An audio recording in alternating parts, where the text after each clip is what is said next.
On है। जय हिंद, स्वागत है हमारे YouTube चैनल जीएस एक्सपर्ट में। दोस्तों, मैं फंडामेंटल राइट्स को कंटिन्यू कर रहा हूं। आज ये मेरा छठा लेक्चर होगा। इस पिछले लेक्चर में हम लोगों ने आर्टिकल कहां तक, आर्टिकल क्या कहते हैं 15 तक पढ़ चुके हैं। आर्टिकल 12 से लेकर 15 तक पढ़ चुके हैं। अब फंडामेंटल राइट्स को मैं आगे बढ़ाते हुए आज काफी इंपॉर्टेंट टॉपिक, जितना भी एग्जाम है सारे एग्जाम की दृष्टि से बहुत ही इंपॉर्टेंट टॉपिक है। और ऐसे भी अगर आप भारत के नागरिक हैं तो आपको ये अनुच्छेद समझना बेहद जरूरी है, क्योंकि ये अनुच्छेद में बहुत सारा प्रावधान है। इसको आपको समझना बहुत ही जरूरी है, बेहद जरूरी है। आज हम लोग शुरू करेंगे आर्टिकल 16 क्या है, जैसे लोक नियोजन का नाम सुने हैं, अपॉर्चुनिटी, इस सब के बारे में आज हम लोग चर्चा करेंगे। तो आइए पहले हम लोग चर्चा करते हैं अनुच्छेद 16 के बारे में। दोस्तों, फंडामेंटल राइट्स के अंतर्गत जो हमारा अनुच्छेद 16 है, आर्टिकल 16 है, इसमें कहा गया क्या, लोक नियोजन में समानता। क्या कहा गया है, लोक नियोजन में समानता। दोस्तों, पहले आप एक स्क्रीनशॉट ले लीजिए, क्योंकि हम लिख देंगे तो कचरा हो जाएगा। आशा करता हूं आप लोग स्क्रीनशॉट ले लिए हैं। तो हम लोग समझते हैं आर्टिकल 16 को। आर्टिकल 16 क्या कहता है कि लोक नियोजन में समानता। अब सर सवाल ये उठता है कि लोक नियोजन क्या है।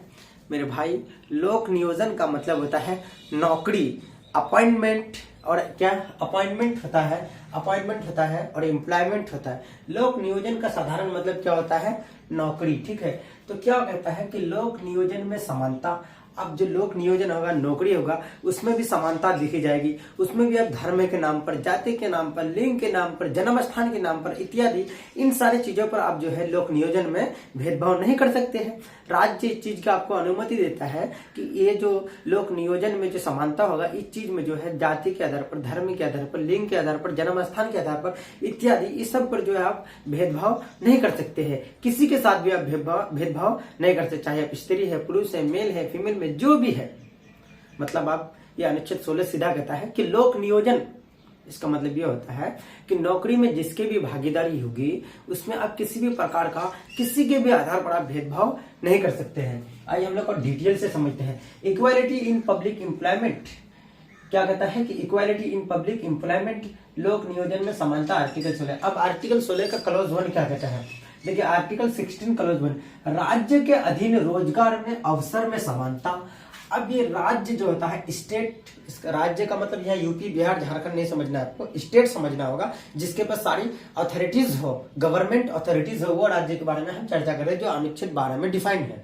तो क्या कहता है आर्टिकल 16 क्लॉज 1 में, क्या कहता है कि राज्य के अधीन, किसके अधीन मेरे भाई, राज्य के अधीन रोजगार में अवसर में समांतर, रोजगार में जो अवसर मिलेगा, मौका मिलेगा, उसमें क्या देखने बोला है, समानता देखने बोला है। आर्टिकल 16 क्लॉज 1, आर्टिकल 16 क्लॉज 1 सीधा कहता है कि राज्य जो नौकरी प्रोवाइड कराएगी उसमें जो है समानता होगी, उसमें किसी भी प्रकार का भेदभाव होगी क्या, बिल्कुल नहीं होगी सर।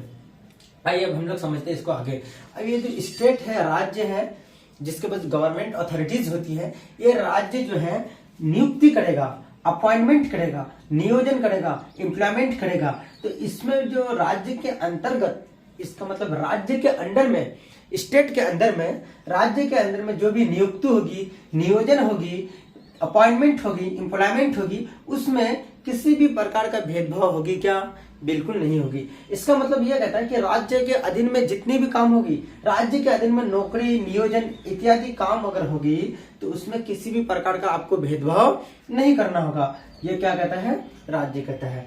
अब आर्टिकल 16 क्लॉज 2 क्या कहता है कि राज्य किसी भी नागरिक के साथ जाति के आधार पर, लिंग के आधार पर, जन्म स्थान के आधार पर भेदभाव नहीं कर सकता है। अब यहाँ टेक्निकल, काफी टेक्निकल वर्ड है, इसको समझना है कि राज्य जो है, ये स्टेट जो है, किसी भी नागरिक के साथ, इसका मतलब ये किसके बारे में बोला गया, किसी के नागरिक। अब नागरिक कौन होगा, कोई विदेशी अगर होगा वो भारत के नागरिक होगा क्या, नहीं होगा।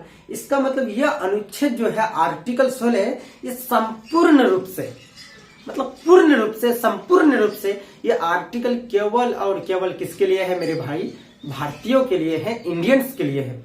आर्टिकल 15 हो गया, आर्टिकल 16 पिछले क्लास में हम लोगों ने चर्चा किए थे, आर्टिकल 15 हो गया, आर्टिकल 16 हो गया, आर्टिकल 19 हो गया, आर्टिकल 29 हो गया, आर्टिकल 30 हो गया। ये सब अनुच्छेद जो है आपका केवल और केवल किसके लिए है? भारतीयों के लिए है। इसलिए यहाँ जो शब्द की चर्चा है, ये क्वेश्चन घुमाएगा आपको, डायरेक्ट नहीं पूछेगा, या नागरिक लगा के तब पूछेगा क्वेश्चन, इसलिए हम नागरिक को भी मेंशन कर दिए हैं।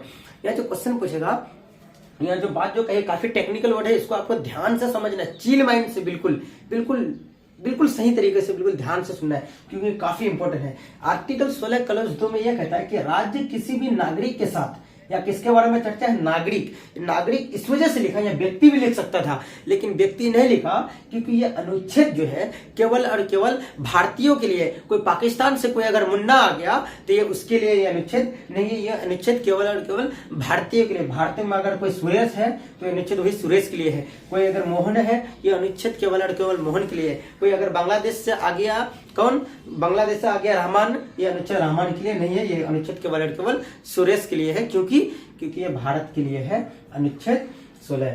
तो क्या कहता है कि राज्य किसी भी नागरिक के साथ किसी के जाति के आधार पर, कि आपका छोट जाति है, आपका बड़ की जाति है, इन सारी चीजों पर आप भेदभाव नहीं करेगा। किसी के लिंग के आधार पर, तू ससुरी, तू महिला है, तू पुरुष है, आपको नहीं दिया जाएगा समानता। इसका मतलब किसी लिंग के आधार पर वे भेदभाव नहीं कर सकते हैं। अब किसी का जन्म स्थान, मान के चलिए कोई अगर बिहार है, कोई अगर बिहार में जन्म हुआ, कोई हरियाणा में हुआ, कोई चंडीगढ़ में हुआ, कोई मद्रास में हुआ, कोई महाराष्ट्र में हुआ, कोई मुंबई में हुआ, आदि इत्यादि, ये सब जो जन्म स्थान है, इसके आधार पर भी आप भेदभाव कर सकते हैं क्या?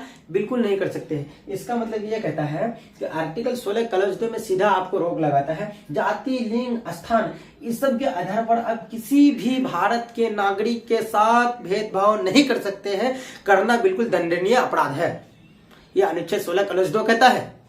अब हम समझते हैं नोट में क्या है कि पॉजिटिव डिस्क्रिमिनेशन, सकारात्मक भेदभाव। अब बात ये हमको समझना है, सकारात्मक भेदभाव क्या है। उससे पहले हम थोड़ा पानी पीते हैं।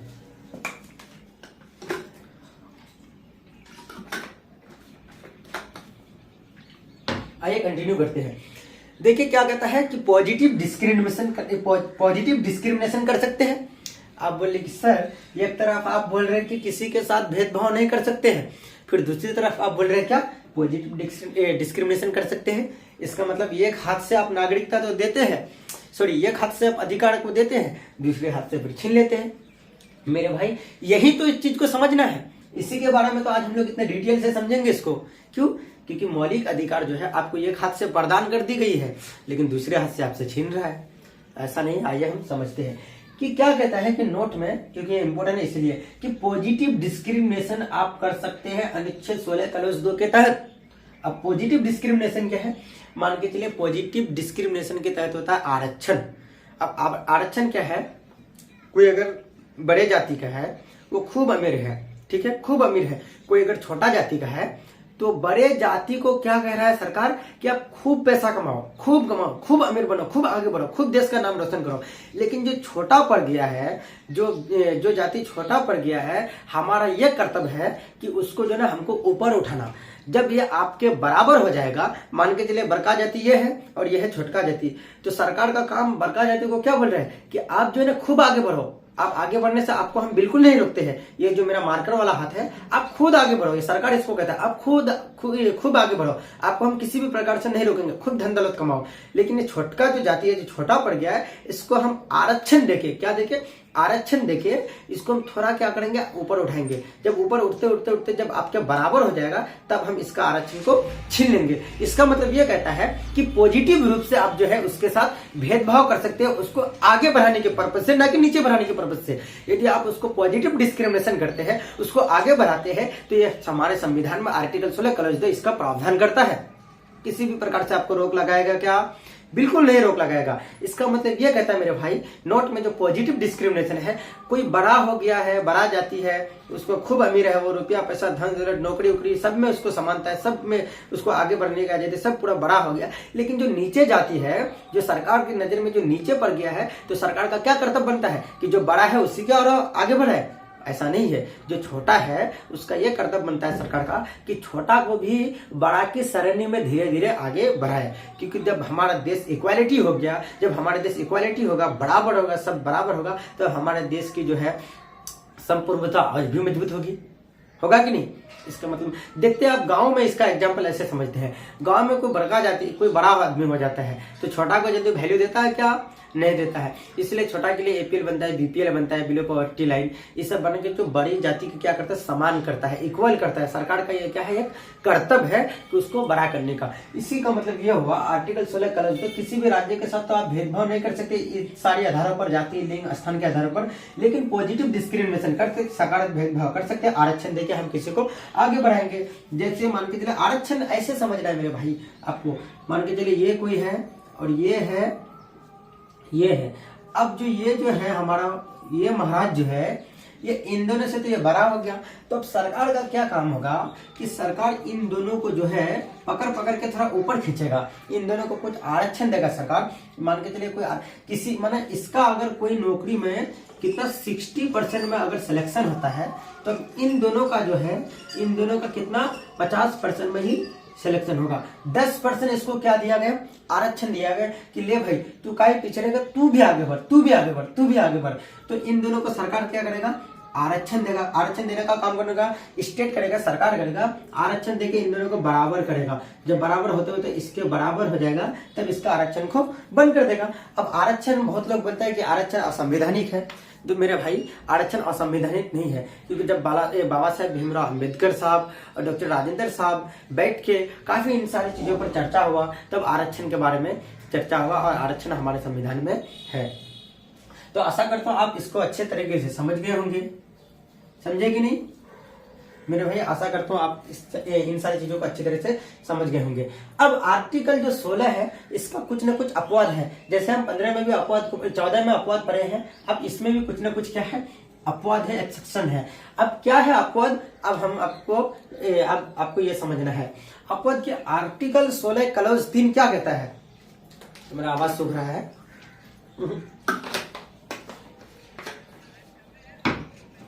देखिए sir, article 16 clause 3, article 16 clause 3 क्या कहता है, पहले इसको हम लोग समझे। अब आर्टिकल 16 क्लॉज 3 यह कहता है कि संसद जो है, संसद और राज्य, संसद, पार्लियामेंट और स्टेट, सॉरी यहाँ स्टेट छूट गया है, संसद और कौन? स्टेट, STATE, ये यूपी बिहार वाला स्टेट नहीं, जो हमारे आर्टिकल 12 में जो डिफाइंड है वो स्टेट के बारे में हम यहाँ चर्चा कर रहे हैं। क्योंकि हम पहले ही बोले कि जब तक हम फंडामेंटल राइट्स को पढ़ाएंगे तब तक जो ना स्टेट शब्द की चर्चा होती रहेगी, ये काफी इंपॉर्टेंट हो जाता है। ठीक है, तो आइए आर्टिकल 16 क्लॉज 3 यह कहता है कि संसद और स्टेट जो है विधि बनाकर निवास के स्थान पर, अब सर ये क्या हुआ? निवास का मतलब रेजिडेंट, जहां आप रहते हैं रेसिडेंट हो गया। सरकार जो संसद और स्टेट विधि बनाकर निवास के स्थान पर भेदभाव कर सकता है।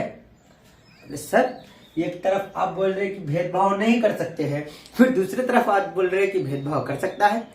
साधारण बात होता है कि एक तरफ बोल रहे हैं कि आप ये क्या कहते हैं, आपको इस हाथ से हम अधिकार देते हैं, फिर दूसरी तरफ आप तो ले लेते हैं।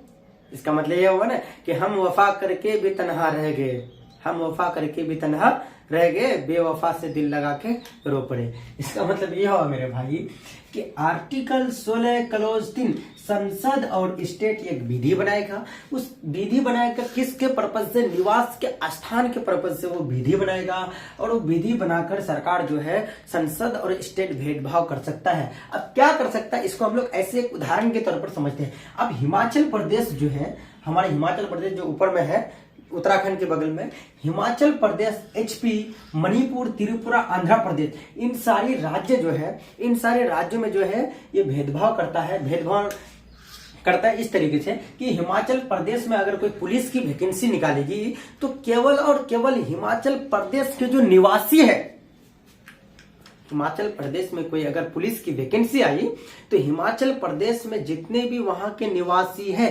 केवल वो ही फॉर्म भर सकता है, वही पुलिस बन सकता है। कोई अगर चाहेगा कि बिहार का लड़का जाके हिमाचल प्रदेश में पुलिस बनेगा तो इस तरह की कोई गुंजाइश हमारे संविधान में नहीं है, क्योंकि आर्टिकल 16 क्लॉज 3 चिल्ला रहा है कि संसद और राज्य एक विधि बनाएगा निवास के स्थान पर। संसद और राज्य एक विधि बनाएगा निवास के स्थान पर, और वो विधि बना के क्या करेगा, भेदभाव करेगा। इसका मतलब ये, और हिमाचल प्रदेश में अगर कोई वैकेंसी आएगी, वो वैकेंसी केवल और केवल हिमाचल के लोग ही भर सकते हैं उसमें फॉर्म। अब उसी तरह से मणिपुर हो गया हमारे नॉर्थ ईस्ट। इसका मतलब ये, जो राज्य विकसित नहीं है उन राज्यों को भी आगे बढ़ाता है, ये वही कहता है। जैसे मणिपुर में आप जाइएगा, मणिपुर नॉर्थ ईस्ट को तो सरकार जो है ना चुनाव के समय ही जाता है, सरकार को मानता ही नहीं कि नॉर्थ ईस्ट भारत का हिस्सा है। इसीलिए देखते हैं ना आज क्या कहता है कि चाइना कब्जा करके आ गया अरुणाचल प्रदेश में, गलवान घाटी तक आ गया, तेवांग तक आ गया। सरकार का ध्यान ही नहीं केंद्रित होता है उधर, सरकार को चुनाव से फुर्सत नहीं मिल रहा है। जब इलेक्शन आएगा दौड़ेगा नॉर्थ ईस्ट की तरफ, और ऐसे कोई उसका खबर पूछने वाला नहीं है। इसका मतलब यह हुआ कि संविधान में हमारे देश में जो भी राज्य पिछड़ा है उन राज्यों को आगे बढ़ाता है सरकार। सरकार का काम क्या होता है, उन राज्यों को आगे बढ़ाना। इसका मतलब ये हुआ जो हिमाचल प्रदेश जो पिछड़ा है, मणिपुर पिछड़ा है, त्रिपुरा पिछड़ा, आंध्रा पिछड़ा है, तो इन सारे राज्य के जो है वहां के जो मूल निवासी है वहां के निवासियों को आगे बढ़ाता है। सीधा बात मेरे भाई, उत्तर प्रदेश का कोई भी लड़का क्या हिमाचल प्रदेश में पुलिस का फॉर्म नहीं भर सकता है? बिहार का कोई भी लड़का मणिपुर में जाके फॉर्म नहीं डाल सकता है? त्रिपुरा का ये क्या कहते हैं, राजस्थान का कोई भी लड़का त्रिपुरा में जाकर फॉर्म नहीं डाल सकता है? यूपी का कोई भी लड़का आंध्र प्रदेश में फॉर्म नहीं डाल सकता है? यही कहता है आर्टिकल 16 क्लॉज 3। सीधा कहता है कि कोई भी राज्य अगर पिछड़ा है तो उसको आगे बढ़ाएगा, वहां के लोगों को आगे बढ़ाएगा। Article 16 clause 3। आशा करता हूं आप लोग समझ गए होंगे, काफी उदाहरण से हम लोग समझे।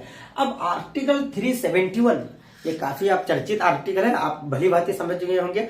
आर्टिकल 371 ये कहता है, आर्टिकल 271 में मेरे भाई उसमें स्पेशल स्टेट की चर्चा है, विशेष राज्य की चर्चा है, और आर्टिकल 371 में स्पेशल स्टेटस की चर्चा है, विशेष पैकेज की चर्चा है, स्पेशल स्टेटस। उसमें इस आर्टिकल 271 में जो है स्पेशल स्टेट के बारे में, विशेष राज्य के बारे में चर्चा है, और इसमें जो है विशेष पैकेज के बारे में चर्चा है, स्पेशल स्टेटस के बारे में चर्चा है। जैसे सीमांचल के लिए स्पेशल पैकेज के लिए असदुद्दीन ओवैसी साहब ने पार्लियामेंट में 371 का बिल डाला कि नहीं, तो ये काफी इंपॉर्टेंट है, उसको हमको समझना है। आर्टिकल 371 क्लॉज डी क्या कहता है कि आंध्र प्रदेश के लोगों के लिए विशेष प्रावधान निवास के आधार पर कर सकता है। अब जो हम यहाँ जो दे दिए हैं कि आंध्र प्रदेश में अगर कोई वैकेंसी निकालेगी तो केवल और केवल आंध्र प्रदेश के जो निवासी है वही उस वैकेंसी के लिए एलिजिबल है। हम बिहारी के एलिजिबल है नहीं है। मान के चले मेरा नाम जिलानी है, ठीक है, मैं कहां से हूं, बिहार के पूर्णिया जिला से हूं। अब अगर फॉर्म निकाला आंध्र प्रदेश में, तो अब पुलिस के लिए बहुत सारे राज्य में ग्रेजुएशन एलिजिबिलिटी क्राइटेरिया है। अब मैं ग्रेजुएट हूँ, ठीक है, अब पुलिस का वैकेंसी निकाला ना आंध्र प्रदेश में, अब वहां का जो वैकेंसी निकाला तो मैं जिला नहीं, जो पूर्णिया जिला से हूँ, मैं वहां फॉर्म नहीं डाल सकता हूँ। वहां केवल और केवल जो फॉर्म डालने का काम करेगा वो केवल और केवल वहां जो पुलिस बनेगा वो आंध्र प्रदेश को जो निवासी होंगे वही फॉर्म भर सकता है। इसका मतलब आर्टिकल 371 क्लॉज डी कहता है कि आंध्र प्रदेश के लोग, ये केवल और केवल आर्टिकल 371 क्लॉज डी जो है ये केवल और केवल, ये आपको मणिपुर नहीं समझना है, ये केवल और केवल आंध्र प्रदेश के लिए है। आर्टिकल 3 कई बार ये पूछा हुआ है यूपीएससी में, ये क्वेश्चन कई बार पूछा हुआ है। Article 371 clause D Andhra Pradesh के लोगों के लिए विशेष प्रावधान निवास के आधार पर कर सकता है। जो आंध्र प्रदेश के लोग हैं वहां के लिए ये विशेष प्रावधान है आर्टिकल 371 क्लॉज डी में। अब हम और आपको समझना है आर्टिकल 16 क्लॉज 4 क्या कहता है। आर्टिकल 16 क्लॉज 4, ये जो राज्य है, स्टेट जो है, स्टेट का मतलब यूपी बिहार वाला स्टेट नहीं हम चर्चा कर रहे हैं। जब भी स्टेट शब्द आपको फंडामेंटल राइट्स के अंतर्गत सुनने को आएगा तो आपको गवर्नमेंट अथॉरिटीज को समझना है। तो गवर्नमेंट अथॉरिटीज जो होगा उसके बारे में हम चर्चा कर रहे हैं। आर्टिकल 16 क्लॉज जो 4 है ये क्या कहता है कि राज्य जो है पिछड़ा वर्ग के लिए प्रतिनिधित्व का प्रावधान करेगा। आप बोले कि सर ऐसा शुद्ध हिंदी हमको समझ में नहीं आया।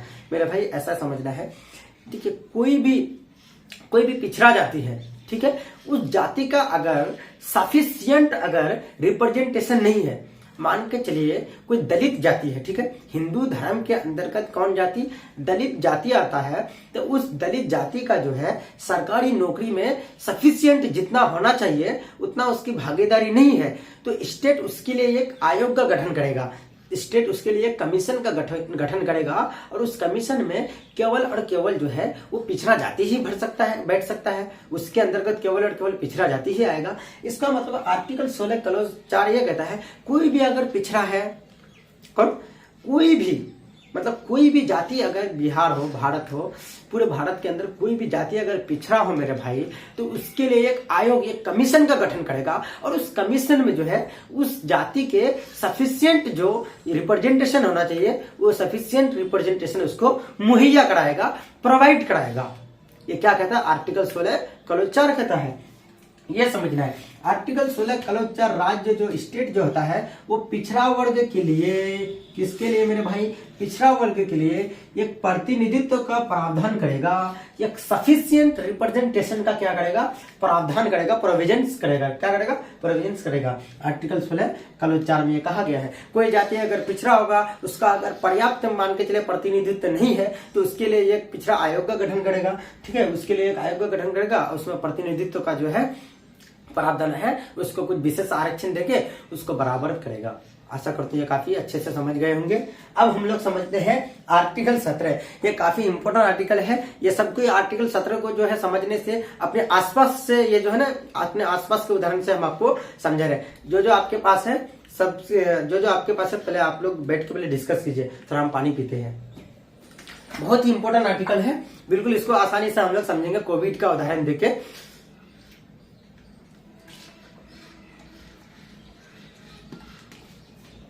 पानी भी खत्म हो गया। आइए अब हम लोग समझते हैं आर्टिकल 17। आर्टिकल 17, आर्टिकल 17 सीधा कहता है अनटचेबिलिटी, अस्पृश्यता। अस्पृश्यता ये हिंदी टर्म है, इसको हम लोग ऐसे समझते हैं। अस्पृश्यता का मतलब है छुआछूत। इसका मतलब यह हुआ, छुआछूत क्या है? मान के चलिए ये कोई आदमी है, ये बीमार है, ठीक है। अब हम इसके बगल में नहीं जाएंगे, अरे भाई तू बीमार छो, न जाते तेरा पास, है ना, ये बीमार है तो इसके पास हम नहीं जाएंगे। इसका मतलब ऐसा समझना है जैसे कोविड-19 में, जैसे कोविड आया भारत में, कोरोना वायरस आया, तो कोरोना वायरस से जो व्यक्ति क्या है प्रताड़ित थे, तो उसके पास अगर कोई अच्छा आदमी डर से जाता था क्या? नहीं जाता था। छुआछूत, उसको अछूत समझता था। तू दूर रहो हमसे, तू दूर रहो, नहीं तो हमारे भी पकड़ लेते बीमारी।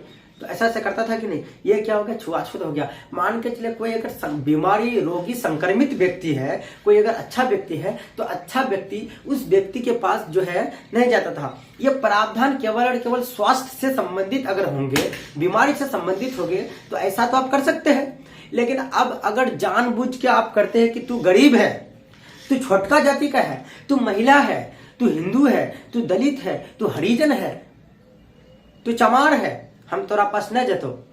मतलब कोई भी अगर गरीबी है, अगर आप कोई अमीर आदमी अगर उसके पास नहीं जाएगा, अगर अमीरी के इस वजह से अगर वो छुआछूत कर रहा है, तो ये तो काफी दंडनीय बात है। तो हमारे संविधान निर्माताओं ने इस चीज के बारे में कितना गहनता से अध्ययन करके इस चीज को प्रोविजन किया कि अस्पृश्यता जो है हमारे संविधान में ये चीज जो है प्रावधान है, ये नहीं है। फिर मोरारजी देसाई की प्रधान सरकार बनी। मोरारजी देसाई ने इस चीज के बारे में अलग अलग प्रावधान किया। आइए इन सभी चीजों का हम लोग और भी विस्तारित ढंग से चर्चा करेंगे। क्या कहता है आर्टिकल 17 में? ये कहता है कि अस्पृश्यता, एबोलिशन ऑफ अनटचेबिलिटी, अस्पृश्यता का अंत, छुआछूत का अंत। तो अब छुआछूत जो आप देखे होंगे अक्सर, वो जो है ग्रामीण क्षेत्र में ज्यादा छुआछूत देखने को मिलेंगे। जो पढ़ा लिखा नहीं होता ना मेरे दोस्त, जो जाहिल होता है ना, उसको सिर्फ एक दूसरे की बात से जो है ना वही सब करने का अच्छा लगता है। कौन क्या बोला, ये बात बोले कि ये इसके पास, ये इसके पास, मतलब उसका जिंदगी उसी में खत्म है। और जो शहरी क्षेत्र में, अगर अर्बन एरिया में अगर आप जाइएगा, उसको किसी से मतलब नहीं, तू क्या करता, तू नहीं करता, तू समझ भाई, हम क्या कर रहे हैं वो मेरी मर्जी है, ठीक है। जो ग्रामीण क्षेत्र में होता है वो एक दूसरे के ही काम में वो ये करने लगते हैं। तो ग्रामीण क्षेत्र में कोई अगर ज्यादा अमीर हो जाता है, कोई अगर ज्यादा गरीब होता है, तो बड़ा अमीर वाला जो है गरीब को वैल्यू ही नहीं देता है कोई। उसको कौन पूछता है, उसको तो कुछ नहीं है, सिर्फ खाता पीता रहता है और कुछ नहीं करता है। इसका मतलब वो अमीरी के पर्पज से उसको छुआछूत करता है। तो हमारे संविधान में तो जघन्य अपराध है। अरे भाई आप छुआछूत करोगे वो भी भारत जैसा देश में रह के, ये तो काफी असंवैधानिक बात हुआ। अगर इस सिचुएशन से अगर कोई अगर प्रताड़ित है, इस परिस्थिति में अगर कोई आया है, कोई गरीब व्यक्ति है, कोई अमीर अगर उसको गरीबी की वजह से प्रताड़ित करता है तो वो सीधा जा सकता है कोर्ट। अब वो अगर केस कर देगा तो उस गरीब जो अमीर जो उसको छुआछूत से प्रभावित करता था तो उसको तो काफी पापड़ मिलना होगा। अब अशरफ देखो तो वीडियो हो रहा ना रिकॉर्डिंग। तो आइए अब हम समझते हैं कि अस्पृश्यता जो है मेरे भाई, वो छुआछूत है, वो काफी जो है वो ग्रामीण इलाका में ज्यादा देखा जाता है, लेकिन ग्रामीण इलाका की तुलना में जो शहरी क्षेत्र होता है उसमें काफी कम देखा जाता है। तो अस्पृश्यता से कोई अगर प्रताड़ित व्यक्ति हो जाता है वो सीधा कोर्ट जाके तो उस पर क्या कर सकता है, क्योंकि आर्टिकल जो है 32 है आपको सुप्रीम कोर्ट जाने की अलाउ करता है कि सर वो जो अमीर है, हम गरीब है, वो हमको बार बार इस बात से प्रताड़ित करता है, इस बात से हम मेरे बगल में नहीं भिड़ता है कि हम गरीब है, वो अमीर है, वो हमको नीच समझता है। ठीक है, तो कोई अगर अमीर व्यक्ति कोई गरीब व्यक्ति को अगर छुआछूत करता है, उसके बगल में नहीं सटता है या उसको अगर अपने बगल में सटने नहीं देता है, उस पर्सपेक्टिव से अगर छुआछूत करता है उसका, तो सीधा वो सुप्रीम कोर्ट जा सकता है। अब इस पर जो है कई बार जो है इस पर एक कानून बना और कानून जो है कई बार लगभग अब तक जो है संशोधन हुआ। क्या कानून बना कि जो ये जो है सबसे पहले अस्पृश्यता जो है, ये अनटचेबिलिटी जो है, ये हमारे संविधान में परिभाषित है क्या नहीं। ये क्वेश्चन आएगा कि भारत के संविधान की आर्टिकल 17 में जो अस्पृश्यता दिया हुआ है ये हमारे संविधान में परिभाषित है या नहीं है, तो मेरे भाई क्या होगा, ये हमारे संविधान में परिभाषित नहीं है। भारत के संविधान में जो अस्पृश्यता की चर्चा है वो हमारे संविधान में परिभाषित नहीं है। अब अस्पृश्यता से जो भी प्रताड़ित है, जो भी संक्रमित है, अब उसके लिए जो है अस्पृश्यता एक्ट बना, अस्पृश्यता अपराध एक्ट बना 1955 में। अब इस एक्ट में कई बार सुधार हुआ, फिर बना का संशोधन सिविल फिर इसका संशोधन हुआ 1976 में, फिर ये एक्ट बन गया का सिविल अधिकार संरक्षण एक्ट बन गया 1976 में। यही अस्पृश्यता अपराध एट्रॉसिटी अनटचेबिलिटी एट्रॉसिटी जो एक्ट है, अत्याचार वाला एक्ट जो है, ये एक्ट 1955 में बना। अब वही एक्ट को क्या संशोधित किया 1976 में।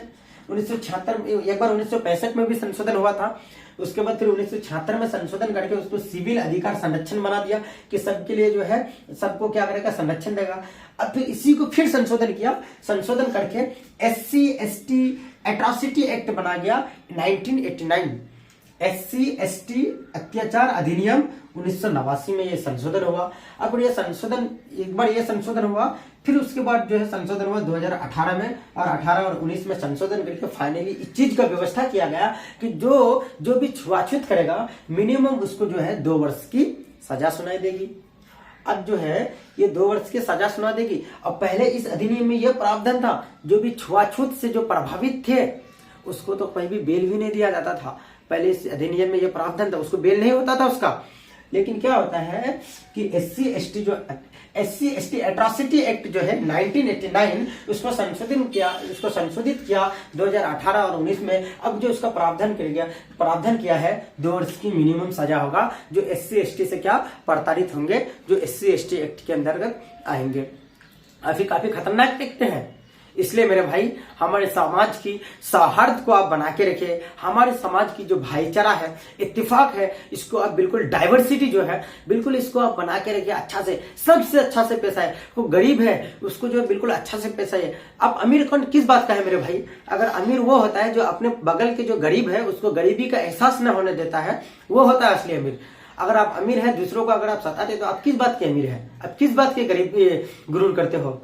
क्योंकि किसी शायर ने क्या खूब कहा कि अहंकार मत करो मेरे दोस्त, वक्त के समंदर में सब कुछ यहाँ डूब जाते हैं। इसलिए आपको किसी भी प्रकार का अहंकार नहीं करना चाहिए, क्योंकि आपका संविधान भी मना करता है अहंकार करना, है कि नहीं। तो मेरे भाई आशा करता हूँ आप लोग अच्छे से समझ गए होंगे। अब इसी ग्रुप का जो आर्टिकल हमारा क्या रह गया 18 उसको भी समझिए। अभी तक हम लोग क्या आर्टिकल 12 को पढ़ते हैं। आर्टिकल 12 में राज्य की परिभाषा है, आर्टिकल 13 अल्पीकरण है, आर्टिकल 14 हमारा विधि के समक्ष समानता है, आर्टिकल 15 क्या कहते हैं 5 प्रकार धर्म के आधार पर, जाति के आधार पर, लिंग के आधार पर, जन्म स्थान के आधार पर, इस सब के आधार पर आप भेदभाव नहीं कर सकते। उसी तरह से आर्टिकल 16 है लोक नियोजन में समानता है, लोक नियोजन में धर्म के आधार पर, जाति के आधार पर, लिंग के आधार पर, जन्म स्थान के आधार पर, इन सारी चीजों पर इसमें भी आप भेदभाव नहीं कर सकते हैं। आर्टिकल 17 में अस्पृश्यता का अंत है, अनटचेबिलिटी, इसके लिए संविधान जो अस्पृश्यता एक्ट आया।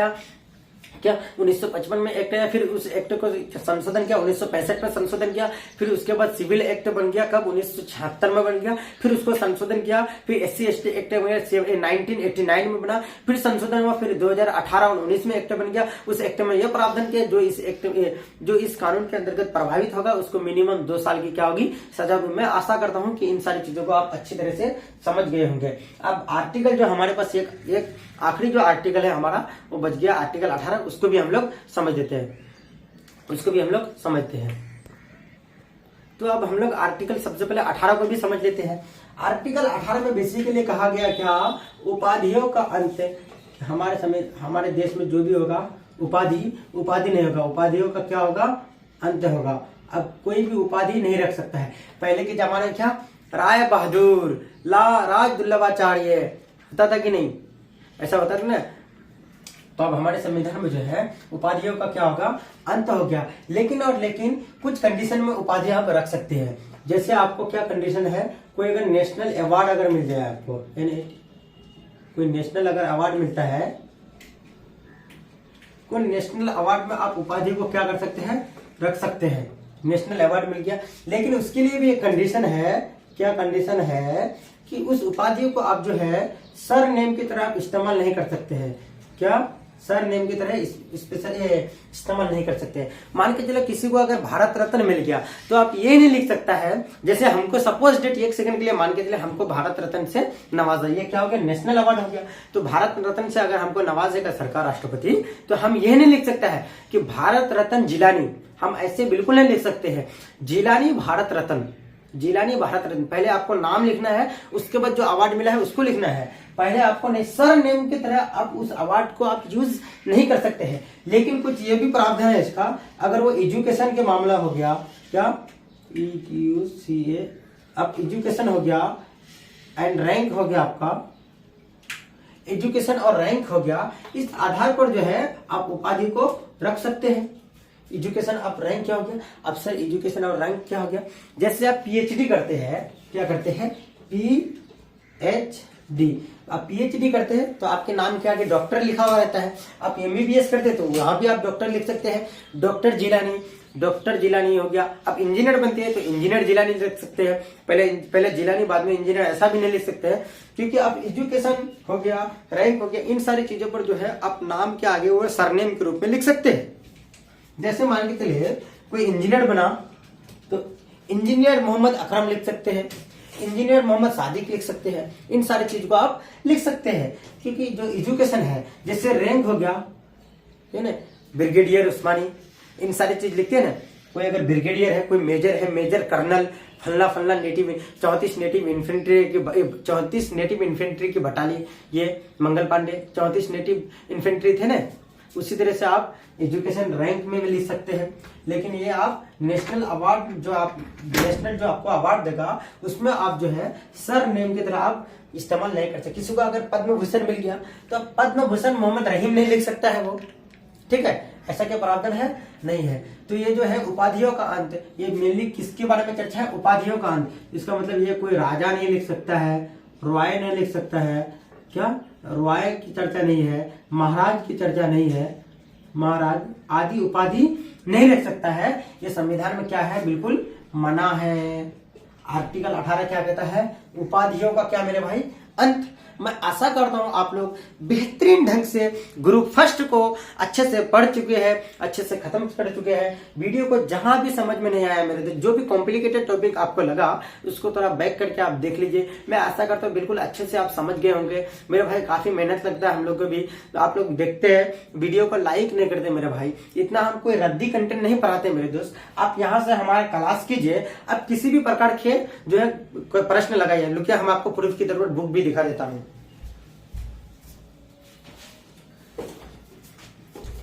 मेरे भाई आप क्लास कीजिए, हमारे लेक्चर को पूरा कंटिन्यू देखिए। आप इस तरह का जो एक बुक आती है घटना चक्र का, क्या है, भारतीय राज्य व्यवस्था और शासन, ये जो घटना चक्र की बुक है, जितना चैप्टर हम आपको पढ़ा दिए हैं वो पूरा कंटिन्यू सबसे पहले शाम के टाइम में आप उसको वॉच कर लीजिए बिल्कुल अच्छा से, और वही चैप्टर का बुक को खोलिए। ये पूरा जो है बुक में जो है पूरा चैप्टर भी दिया हुआ है, चैप्टर को ढूंढ के निकालिए और लगाइए वहां से प्रश्न। मैं दावे के साथ कह सकता हूं, चाहे यूपीएससी हो, चाहे बीपीएससी हो, चाहे कोई भी अदर स्टेट बीसीएस हो या एसएससी का एग्जाम हो, सारे एग्जाम के प्रश्न आपसे बनने लगेंगे। कोई भी प्रश्न, एक भी प्रश्न में आपको दिक्कत नहीं होगा मेरे भाई, क्योंकि मैं आपको कोई रद्दी कंटेंट नहीं पढ़ाता हूं। बिल्कुल आप देखते हैं, अगर मैं चाहता तो आर्टिकल 16 को हम लोक नियोजन में समानता उसी में हम 2-4 बार डिफाइन करके खत्म कर सकता, लेकिन उसके अंदर जो क्लॉज है, सब क्लॉज है, क्या क्या है, कोई कितना एक्ट है, कौन सा एक्ट कब संशोधित हुआ, मैं सारे चीज को एक एक करके मेंशन करता हूं, क्योंकि ये यूपीएससी की फॉर्मेट में आपको पढ़ाता हूं। अभी जो क्वेश्चन जो आएंगे एग्जाम में, तो आपको डायरेक्ट क्वेश्चन नहीं पूछता है। आप कोई भी एग्जाम की, खास करके बीपीएससी अगर आप टीजीटी की तैयारी कर रहे हैं तो उसके लिए तो और भी इंपॉर्टेंट हो जाएगा, क्योंकि उसमें भी आपको अधिनियम से ही क्वेश्चन आएगा। तो मैं आपको बिल्कुल अच्छा से पढ़ाने की प्रयास करता हूँ मेरे दोस्तों, क्योंकि अभी मैं नया हूँ। आप लोग मेरे हिम्मत को बढ़ाइए, हौसला को बढ़ाइए। आप लोग हमारे चैनल को सब्सक्राइब कीजिए मेरे भाई, लाइक कीजिए, कमेंट कीजिए। कमेंट करके ये बताइए कि सर इस जगह पे हमको प्रॉब्लम आती है समझने में, आप थोड़ा अच्छे से एक्सप्लेन कीजिए। मैं आपको आशा करता हूँ इससे भी बेहतरीन ढंग से मैं आपको अच्छा अप्रोच के साथ आपको एक्सप्लेनेशन करूंगा मेरे भाई। हमारे चैनल को प्लीज आप लोग कमेंट कीजिए, लाइक कीजिए, सब्सक्राइब जरूर कीजिए मेरे भाई। सब्सक्राइब की तादाद बहुत कम है मेरे भाई, आप सब्सक्राइब बिल्कुल कीजिए। सब्सक्राइब करके हमको क्या कीजिए, हौसला बढ़ाइए। ठीक है मेरे भाई, आखिरी तक जाता हूँ अब। जय हिंद।